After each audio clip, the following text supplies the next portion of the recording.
La segunda parte de la presentación de la profesora Rosario Akim sobre el libro Orígenes de la Civilización se denomina Las fuentes principales de la civilización. Aquí vamos a escuchar la discusión o el tránsito que hay entre el Paleolítico y el Neolítico, que son dos periodos que la historia oficial ha obviado y hace pasar como parte de un relato como si fuera la prehistoria y no le dan como la importancia de lo que esto implica para la especie humana. Rosario nos va a decir, si queremos entender nuestro presente tenemos que releer el pasado, y esto en términos de Öcalan significaría pues analizar la historia larga de la humanidad, el tiempo largo de la humanidad, que es básicamente lo que se remonta a una historia de alrededor de 7 millones de años. En esta parte del video lo que vamos a ver es el tránsito de lo paleolítico al neolítico, que implicaría es básicamente la primera revolución civilizatoria de nuestra especie. Ahí vamos a mirar qué ocurrió en ese momento, quiénes estuvieron allá y pues qué ocurre después, que sería el tránsito al neolítico urbano, y de ahí en adelante pues el origen de la civilización sumeria, la configuración de los sigurat como las primeras estructuras o formas, organizaciones jerárquicas y estatistas que van a darle origen también a lo que es el patriarcado y a la civilización capitalista en la que nos encontramos. Entonces pues es un video muy importante que esperamos también puedan estudiar, compartir, analizar y difundir. La segunda parte es su reflexión sobre las fuentes principales de la historia, así como hace una crítica a los métodos. También hace una crítica a las fuentes a las que se remite para fundamentar los acontecimientos que se legitiman en la historia oficial. Hace una crítica a esas fuentes y también hace una crítica al tiempo. Son las tres críticas que atraviesan este texto. Y entonces aquí, en esta parte, se va a centrar en mostrar cómo es que se oculta un periodo importante que hace inteligible la historia, que es el periodo paleolítico. Ustedes saben que el paleolítico y el neolítico pertenecen a lo que conocemos como la prehistoria. Y tanto el paleolítico como el neolítico son dos periodos que la historia oficial ha obviado, no les da la importancia debida, porque se cree que en este periodo, por eso se llama prehistoria, quienes habían eran prehumanos, eso es lo que te da a entender ese pre, pero además eso connota muchas cosas, prehumano, entonces precivilizado, entonces todo lo que haga estos humanoides, primates, no tiene valor, tiene menos valor. Y esto es muy importante porque desde acá se juzga quiénes son los civilizados y quiénes no. Y esta mirada, que para mí es una mirada muy colonial, se sigue utilizando hasta hoy, sobre todo en nuestros países. De hecho, se sigue llamando pueblos indígenas, originarios, campesinos, a las grandes civilizaciones que eran dueñas de estas tierras. Entonces, cuando Shalal nos dice, no, si queremos entender nuestro presente, tenemos que releer nuestro pasado, nuestra historia larguísima, le va a llamar a eso, el tiempo larguísimo, la historia más larga. Y él, a diferencia de la historia oficial, remonta pues esa historia a 7 millones de años. La remonta nuevamente a este periodo llamado paleolítico para evidenciar que ahí no habían unos monos o unos humanoides o unos primates o lo que queramos llamar, sino que habían ya civilizaciones, habían seres semejantes al humano. Estos no eran unas monstruosidades, eran seres semejantes al humano que tenían organización, estaban organizados en clanes de 20 a 30 personas, tenían una forma de vida que estaba relacionada con la caza, con la recolección, con el uso de las manos, con el uso de los pies, que tenían una estructura de comunicación, tenían una comunicación corporal, gestual, había una estructura mental ya de clan, y donde hay estructuras, dice él, hay esquemas de pensamiento. Se asentaban en cuevas, en islotes, cerca a los lagos, En esas cuevas se han encontrado vestigios de arte que no se le ha dado la importancia debida. Menciona ahí varias de esas cuevas en toda esa zona conocida como el Valle del Rif en África Oriental. No había evidentemente propiedad individual ni había organización familiar, pero había un sistema de normas, aunque estaba relacionado con la animalidad, con la observación del mundo de los animales, pero existía un sistema de normas, había una división de los espacios en las cuevas, en fin, había una estructura. No es que estas personas simplemente eran animalitos vagando por ahí. Pero este periodo del Paleolítico también va a ser importante. ¿Por qué? Porque hay un elemento que distingue a estos seres del resto, que es su conexión con lo sagrado. Si bien estos seres básicamente se dedicaban a cubrir sus necesidades de seguridad, de reproducción, podemos decir que eran humanos iguales a nosotros porque lloraban a sus muertos, porque enterraban a sus muertos.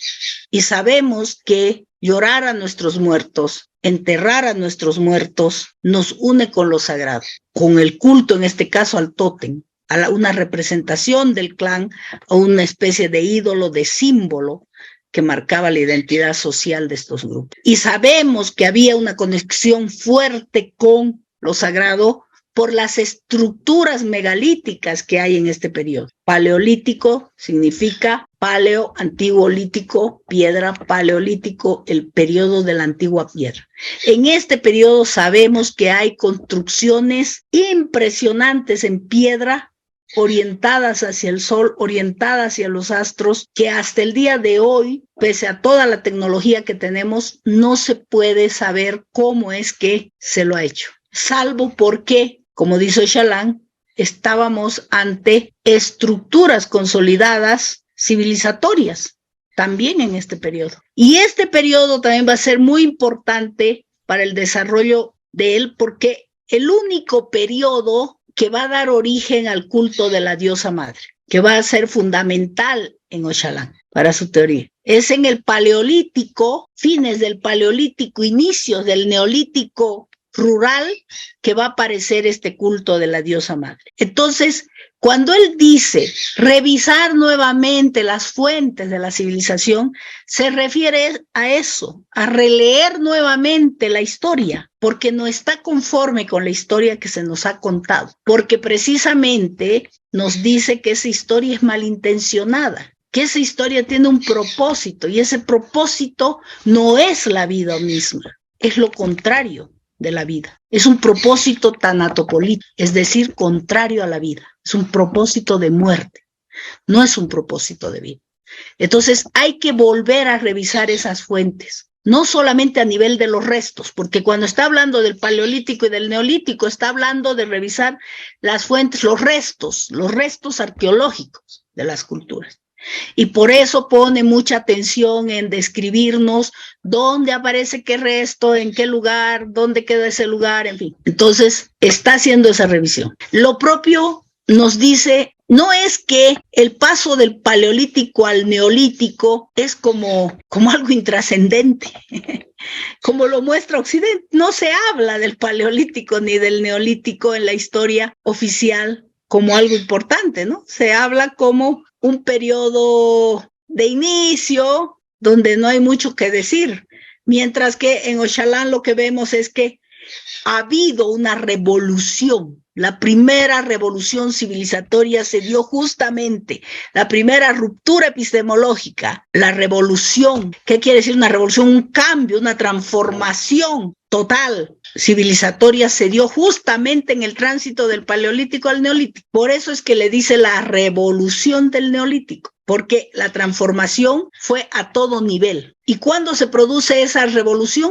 Después de la cuarta glaciación, cuando los climas se estabilizan y se dan las condiciones para el crecimiento de las poblaciones, cuando aparecen los primeros restos de lo que llamamos el Homo sapiens, que no es que haya sido un Homo más inteligente que el otro, sino que es un Homo que se ha ido sofisticando, ya es un Homo que no solo se comunica corporalmente y gestualmente, sino que va a empezar a hablar y el habla va a estar ligado al pensamiento. Pero el desarrollo del pensamiento y el desarrollo del cerebro, dice Ocalan, tiene pues que ver con que se ha ido ampliando su mundo, su universo, y eso se da gracias a la sedentarización. ¿Y por qué se sedentariza? Porque aprende a domesticar los animales y las plantas. El domesticar animales y plantas le permite ya no tener que estar tan ocupado en cubrir sus necesidades básicas moviéndose de un lugar a otro. Y al sedentarizarse, tiene tiempo, tiene más tiempo de ocio, puede observar. Cuando uno tiene tiempo de ocio, observa lo que le rodea. Y al observar va nombra la realidad que está a su alrededor. Y al nombrar, el nombrar hace que el cerebro requiera desarrollarse mucho más rápidamente porque tiene que articular categorías, tiene que relacionar categorías. Y entonces, al hacer todo eso, va apareciendo pues el lenguaje. ¿Por qué? Porque empieza a generar signos, símbolos, a crear sentido, y el cerebro tiene que ser capaz de asimilar todo eso, de recordar, de guardar, de almacenar, en fin. Aparece un nuevo orden nominal que tiene que ubicarse en el intelecto, que se ubique en el intelecto. Por supuesto que crece su conexión con lo sagrado y aparece ahí el culto de la diosa madre, que va a significar una transformación tanto lingüística como mental, porque precisamente la lengua va a estar ligada a la diosa madre. Y es por eso que, como una vez lo escuché a Herol en una exposición, es por eso que el lenguaje sumerio, el lenguaje que está contenido en las tablillas sumerias, como dijo Herol, es un lenguaje femenino, lleno de sufijos femeninos, de términos que tienen no solamente una expresión femenina, sino que contienen estos términos, un lenguaje sagrado, un lenguaje con un halo de santidad en los términos. Es un lenguaje ético, es un lenguaje que conlleva valores que tienen que ver con la cooperación, con el milagro, con la admiración de lo que está, con el cariño,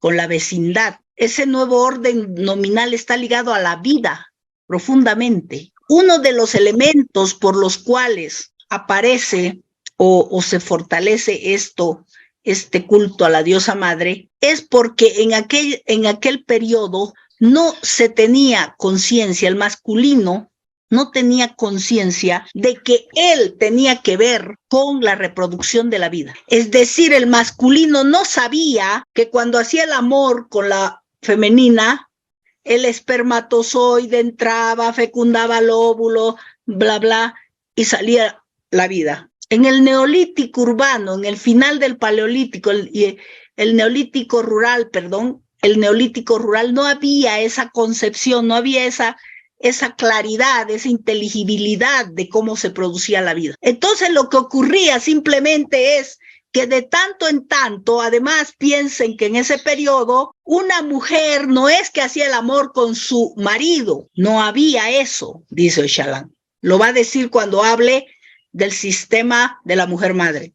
Entonces, no había matrimonio, no había el hombre con su mujercita, los dos juntos, nada que ver. La mujer hacía el amor con muchos hombres y el hombre hacía el amor con muchas mujeres y punto. Entonces, ¿qué significa? Que de tanto en tanto, como no había conciencia de que la producción de la vida estaba ligada al coito, de tanto en tanto esta paría, esta otra paría, porque hay una distancia muy larga entre hacer el amor y parir, son 9 meses. Entonces es muy difícil relacionar hacer el amor, parir. Entonces simplemente parían. ¿Quiénes parían? Las mujeres parían. Imagínense lo que eso significaba para el masculino. Entonces, ¿qué creen? Para él, esta que producía la vida, no solo de ella, sino de él también, es Dios, pues, es sagrada. Y ahí empieza el culto de la diosa madre. Y la manera como el masculino mostraba su agradecimiento, su admiración, su devoción por esta, eran las estatuitas de las que habla Ocalan, las Venus. Las Venus era como decir, pucha, gracias, qué lindo. Eso ocurre primer periodo del neolítico rural. Pero conforme va avanzando el neolítico y van apareciendo los metales y van construyéndose las armas y van apareciendo una serie de otras tecnologías y van construyéndose las ciudades y el humano tiene más tiempo y más tiempo de ocio, entonces tiene más capacidad de observación y en esa capacidad de observación observa. ¿Y qué es lo que observa? Sabemos que el masculino observaba, la femenina no. ¿Cómo lo sabemos? Por los restos arqueológicos. Los huesos de las mujeres de ese periodo tienen desgastes en los codos, en los hombros, en las rodillas. Los de los hombres no. ¿Qué significa eso? Significa que las mujeres estaban trabajando en 4 patas. ¿Qué trabajaban en 4 patas? Los granos, pelaban los granos, hacían diferentes trabajos de rodillas y por eso tienen esos desgastes. El masculino no los tiene. Eso significa que observaban, es la hipótesis. Y eso también explica que al observar, básicamente observaban los animales. Y al observar los animales se dieron cuenta que oveja con ovejo, ovejitos. Cerdo con cerda, cerditos. Ajá. Entonces, a ver, ven tú acá, yo contigo, guauita. El masculino descubre que él tiene que ver con la reproducción. Y ahí se acaba la devoción a la femenina. Desde ese periodo no hubieron nunca más estatuitas Venus. Se ha dado en llamar a ese periodo matriarcado, al periodo que Oxalán llama el sistema de la diosa madre o el sistema de la mujer madre. Las feministas llaman matriarcado, algunas feministas, pero es un error llamar matriarcado, porque patriarcado es el poder de dominación del masculino sobre la femenina. Si decimos matriarcado, estaríamos hablando del poder de dominio de la mujer sobre el hombre, y eso nunca ha existido. La mujer nunca ha ejercido dominio sobre el hombre, nunca ha ejercido poder de dominación sobre el masculino. Pero bueno, entonces, lo que nos está mostrando Xalán, y me gusta más llamarle el sistema de la mujer madre o el sistema de la diosa madre a ese periodo. Entonces, como lo llamo Xalán. Entonces, lo que nos está mostrando acá es que las fuentes ocultan la realidad. El problema por lo cual no podemos comprender realmente lo que ocurrió es porque se oculta información. Se oculta, como dirían los investigadores, evidencia histórica que nos permite entender. Entonces, acá él nos está mostrando con evidencia, porque todo esto está respaldado en su texto con datos de excavaciones que se han hecho, de hallazgos que han habido, de restos, dataciones, en fin. Entonces, está criticando todo lo que se ha ocultado a nivel de fuentes. También esa crítica a las fuentes tiene que ver con la temporalidad donde ubican las cosas estos señores. Y él diseña una nueva temporalidad para poder realmente visualizar cómo es que se ha producido esa revolución del neolítico. ¿Cómo se dio el paso del paleolítico al neolítico? ¿Qué ocurrió? ¿Quiénes estuvieron ahí? Porque Occidente georreferencia la historia civilizatoria en Grecia. Antes de Grecia no pasa nada. Todos eran unos salvajes, incivilizados. Con Grecia nace la civilización. Oxalán dice falso. Y eso da sentido a naciones como nosotros, a los bolivianos, a nuestras naciones preexistentes a la colonia. ¿Por qué da sentido? Porque nuestras naciones siempre han estado en la duda de ¿estuvieron aquí siempre o vinieron de algún lado? Esa es la pregunta del millón acá. Oxalán dice, sí, pues vinieron. Vinieron, mira cuándo vinieron en esta fecha. ¿Cómo? Así, asá, más acá. Tú eres descendiente de, te dice. Y en el caso de nuestras naciones, por supuesto, pues, no hay evidencia empírica de que hayas estado acá siempre. ¿Por qué no hay evidencia? Porque no hay ningún rastro, ningún resto, ninguna huella. Aunque hay teorías que dicen, sí, nosotros estuvimos siempre acá, no vinimos de ningún lado, en fin.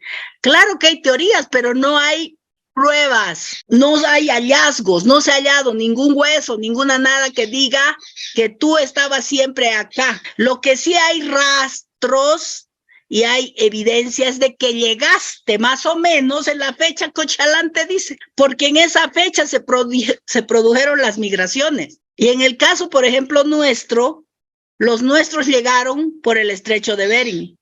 Eso ya casi es innegable. Y llegaron después de la cuarta glaciación. Y cuando nosotros revisamos nuestra historia de occidente de Bolivia, que es el altiplano, y cuando revisamos la historia del oriente de Bolivia, que es de donde vengo yo, la Amazonía, coincide los rastros hallados, tanto en Amazonía como en altiplano, que están datados más o menos del 3000 antes de Cristo, coinciden con lo que dice Ochalán de cuando se produjeron las migraciones. Y esas migraciones, también coincide, esas migraciones vinieron antes de la revolución del neolítico urbano. ¿Qué quiere decir?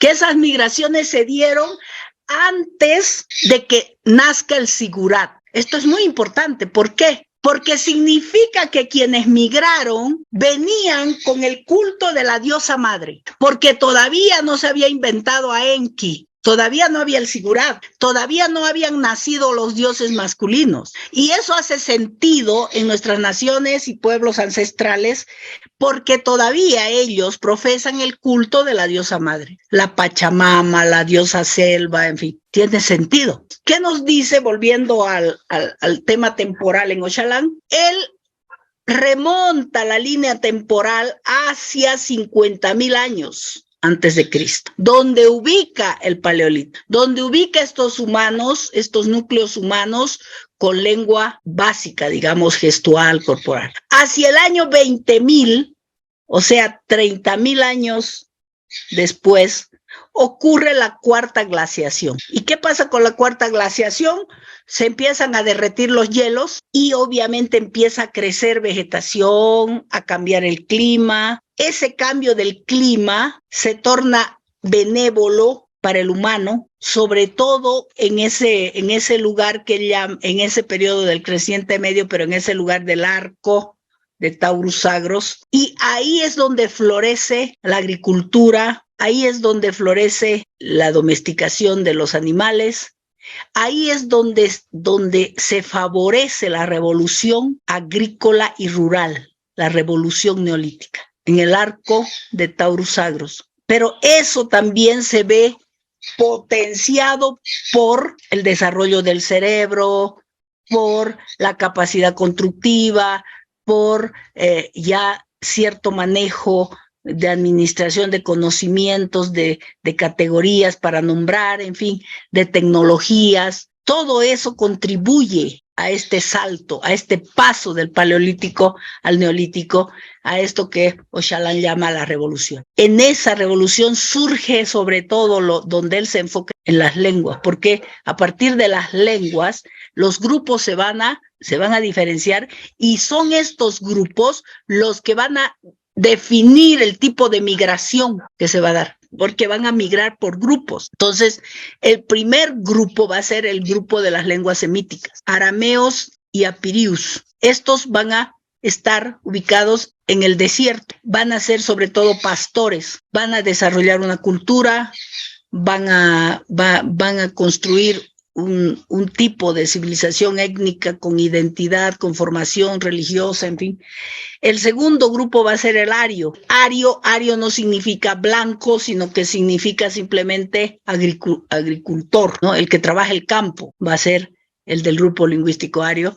Y luego el grupo lingüístico fines, que van a ser los chinos, los que ahora se conocen como chinos, pero donde van a estar metidos coreanos, mongoles, japoneses, tártaros, vietnamitas, en fin. De esa migración del tercer grupo, de acuerdo a lo que yo interpreto en Ochalán, vendrían nuestras naciones y pueblos indígenas en Bolivia, que se vinieron por el estrecho de Bering y que llegaron primero a la parte amazónica y de ahí subieron hacia los Andes. Por eso es que en Tiahuanacu nosotros podemos ver imágenes de tigres, de serpientes, en fin. Aunque los andinos manejan la hipótesis de que de los Andes bajaron a la Amazonía, pero no hay evidencia al revés. Más bien, lo que se evidencia a través de las crónicas de los españoles es que el Incario intentó varias veces la conquista de la Amazonía y no pudo. ¿Y por qué no pudo? Porque era muy difícil llegar ahí. Ahora, hoy yo voy más rápido a Chile que a mi pueblo, a Riberalta, porque cuesta carísimo. Me sale más barato ir a la Argentina o a Chile que ir a Riberalta. Entonces, la dificultad de llegar ahí ahora sigue siendo fuerte. Imaginen eso en el siglo XV o antes del siglo XV. Es muy difícil la evidencia de que de aquí bajaron allá.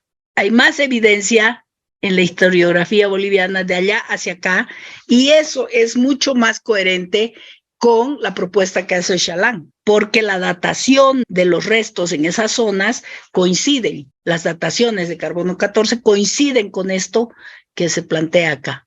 Entonces, estamos hablando acá de la presencia de por lo menos estos 3 grupos en el Neolítico. Los del grupo ario serían los creadores de la agricultura, según Ocalan. Es decir, este grupo en particular es el grupo que trabaja, ario quiere decir quien trabaja la tierra. De ahí el nombre de Neolítico rural al periodo justo que coincide con los grupos arios. Todas estas cosas, dice Ocalan, no las cuentan. O sea, no, la historia oficial no te muestra estas cosas, te muestra directamente todo esto fue prehistoria y la historia empieza en Grecia, y entonces ahí empezamos a hablar de la filosofía, de la ciencia, de esto, del otro, y ahí empieza la civilización, la historia realmente. Lo demás es prehistoria. Ya sabemos cuando se dice pre, Ocalan nos estaría proponiendo que, de acuerdo a consideración de las fuentes,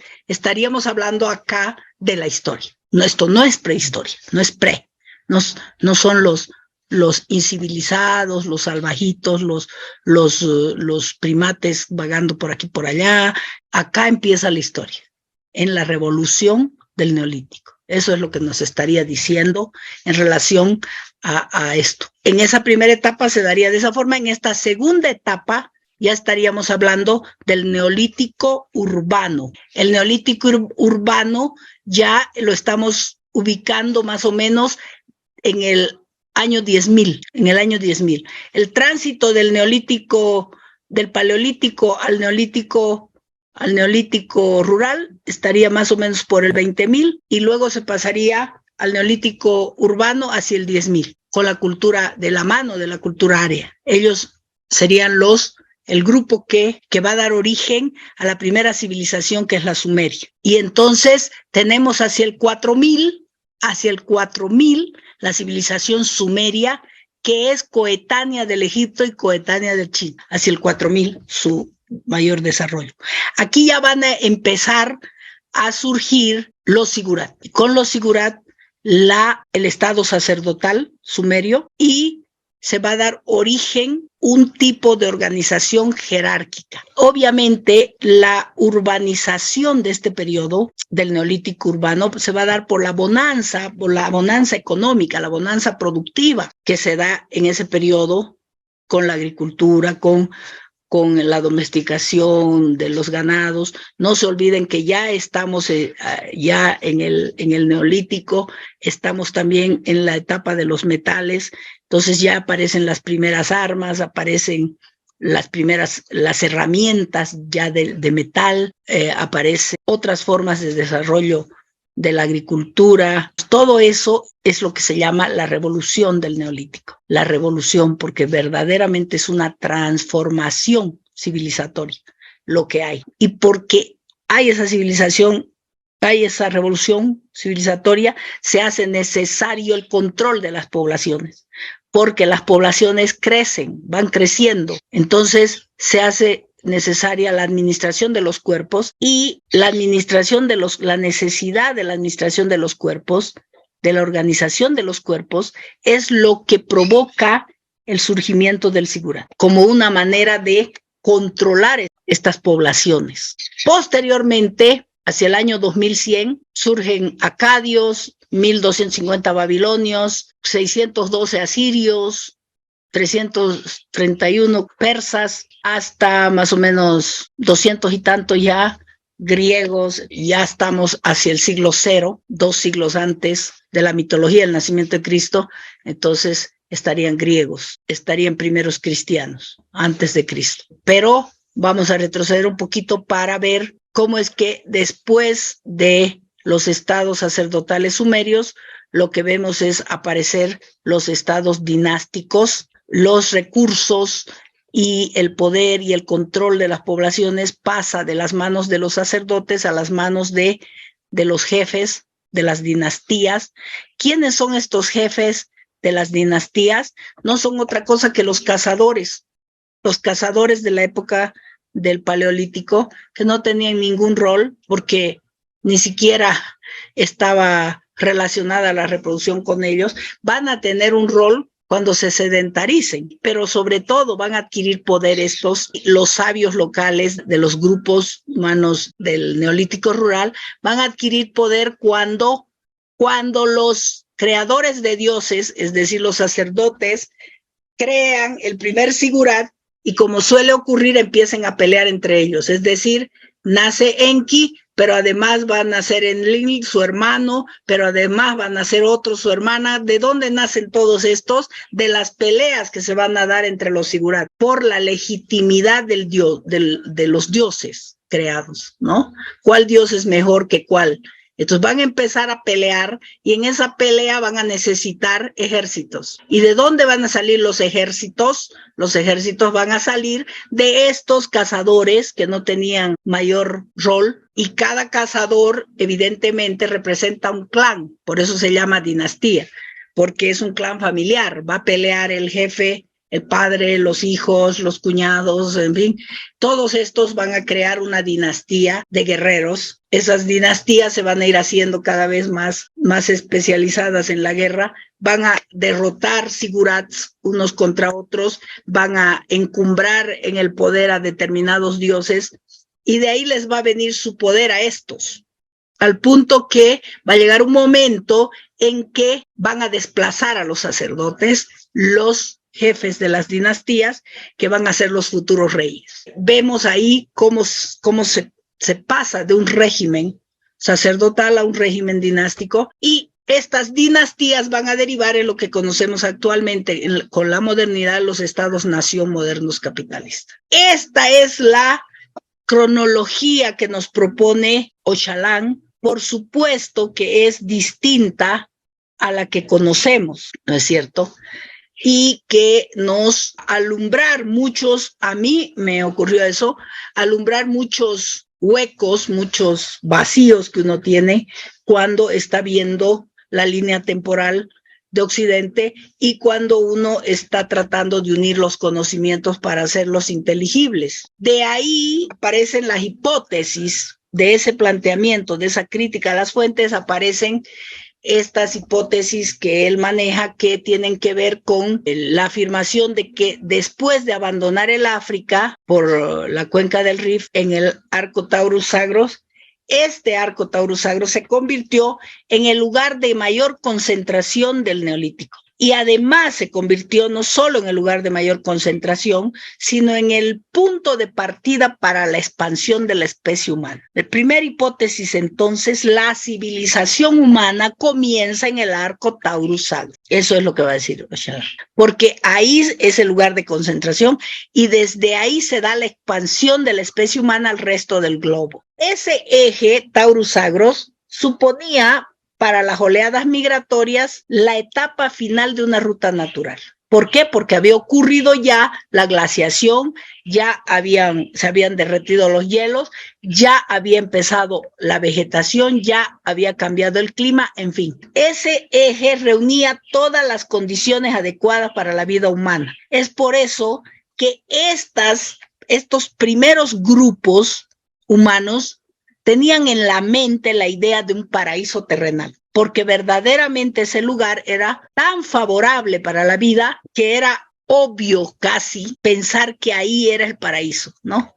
Y por eso es que la cultura, dice él, en las tablillas sumerias es recurrente la imagen del paraíso terrenal. ¿Cómo llegaría la mente humana a concebir el paraíso si no es porque estás rodeado, estás en el paraíso? Ahora ya sabemos que todo lo que no se nombra no existe. Entonces, ¿qué significa eso? Que todo lo que no tiene una afectación directa con la vida humana no se te ocurre, ni siquiera en la ciencia ficción, porque la ciencia ficción tiene como límite la propia concepción humana. Más sea monstruoso o más sea totalmente fuera de lo natural, tu criatura ficcional, más parecida a lo humano es. Es coherente, pues, que de semejante ecosistema y de semejante lugar, espacio vital, haya salido este concepto. Que además este concepto, imagínense, va a traspasar la historia de la humanidad hasta hoy. Hasta hoy soñamos con el paraíso terrenal. Todas nuestras religiones, todas nuestras fantasías, todas nuestras proyecciones respecto a la muerte remiten a un paraíso. Todos queremos irnos al paraíso algún día. Entonces, para Oxalán, eso surge acá, no en Grecia. Eso es lo que nos está diciendo. Todo esto surge en este lugar, no es en Grecia. La civilización no está naciendo en Grecia, eso nos está mostrando. Hace 50,000 años se produce el desarrollo de los grupos humanos. No es que habían unos monos vagando por allá, no sé qué, no. La civilización humana empieza hace 50,000 años, eso nos está diciendo. He revisado nuevamente las fuentes y he llegado a esta conclusión.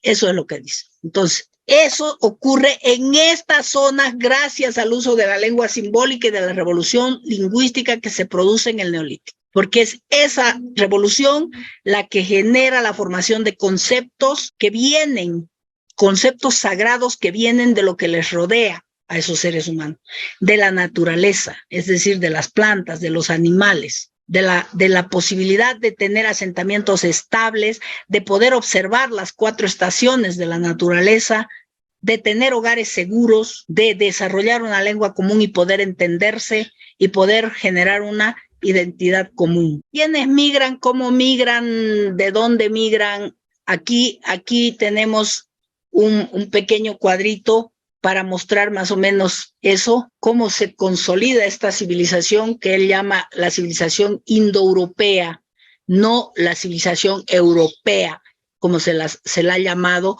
olvidando toda esta procedencia de Europa. Europa se consolida sin su procedencia, es lo que nos estaría diciendo, ¿no? Entonces la civilización europea la conocemos en la historia, ¿no? Él dice, es la civilización indoeuropea, porque sus orígenes remiten ahí, porque este territorio, este núcleo del creciente fértil del sistema Taurus-Agros, está en el territorio de lo que hoy es Turquía, de lo que hoy es Kurdistán, no de Grecia, ¿no? Entonces, la procedencia de la civilización es ahí, eso es lo que nos está diciendo.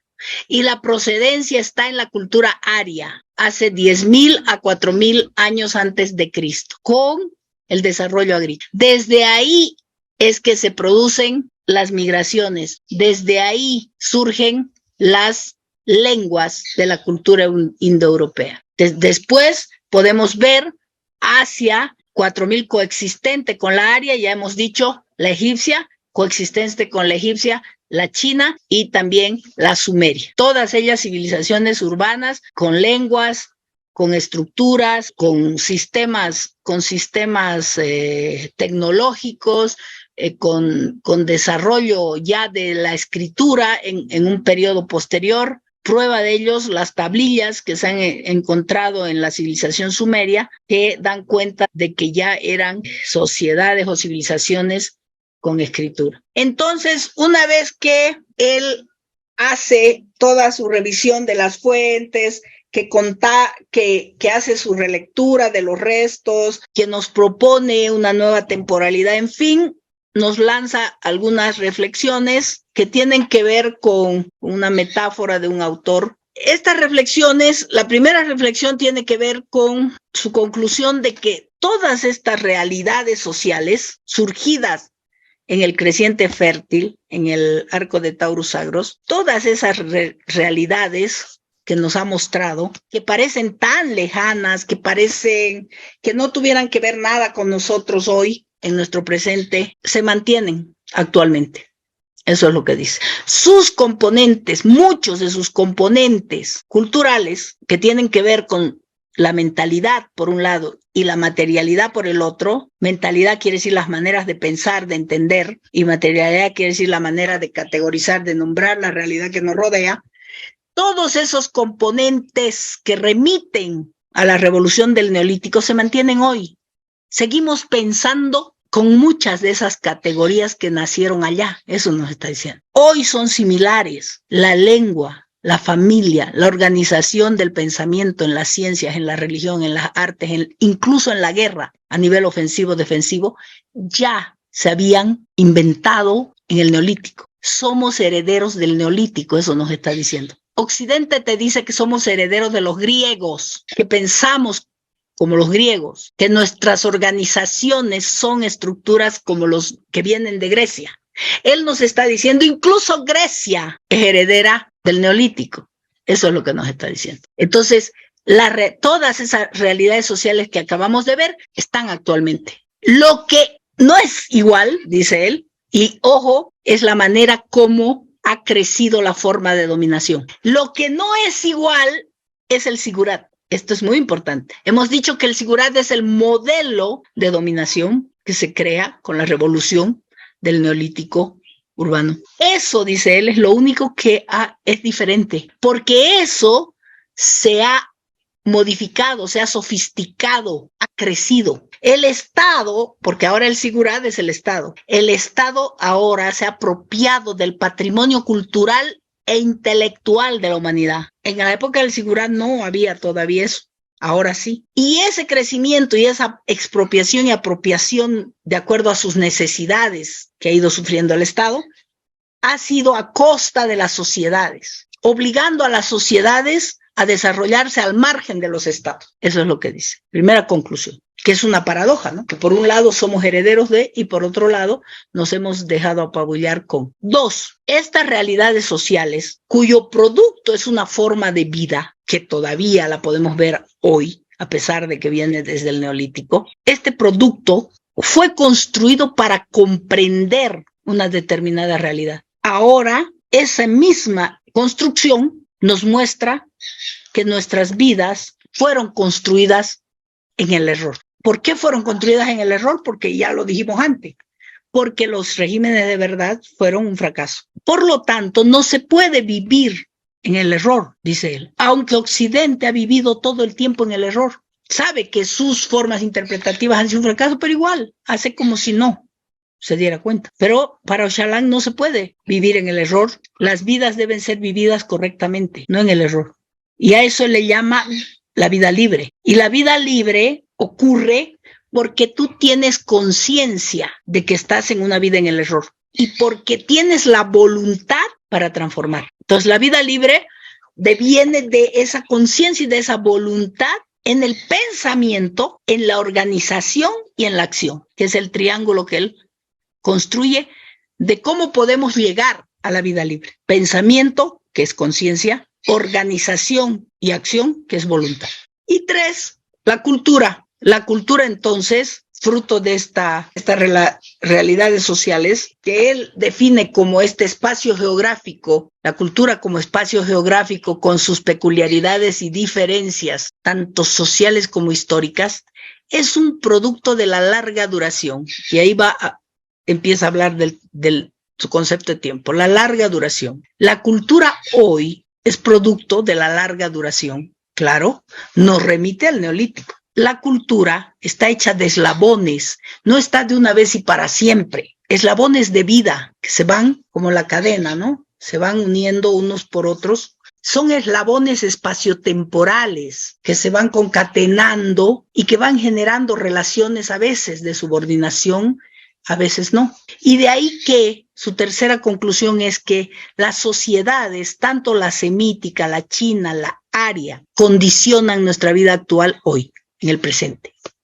¿Por qué? Porque constituyen fundamentos culturales tanto a nivel de la producción simbólica como de elementos como las guerras, como los genocidios, como esas otras cosas que también aparecen en estos eslabonamientos, que se han dado de tal manera hasta hoy, después de 50,000 años antes de Cristo y 21 siglos después de Cristo, que han quedado institucionalizadas de manera autoritaria. O sea, todo este proceso maravilloso y enriquecido se institucionaliza de tal forma que queda en manos de la administración de lo que hoy llamamos Estado, o que él llama administración de los reyes. Esta administración de los reyes es lo que está detrás. Los reyes serían los líderes de los estados. Entonces, sería lo que él llama la administración de los reyes con o sin máscaras, cubiertas o desnudos. Esa es la metáfora que él va a usar hasta ahí. Entonces, hasta ahí estaríamos en esta parte que tiene que ver con su reflexión sobre las fuentes de la historia y algunas de sus conclusiones.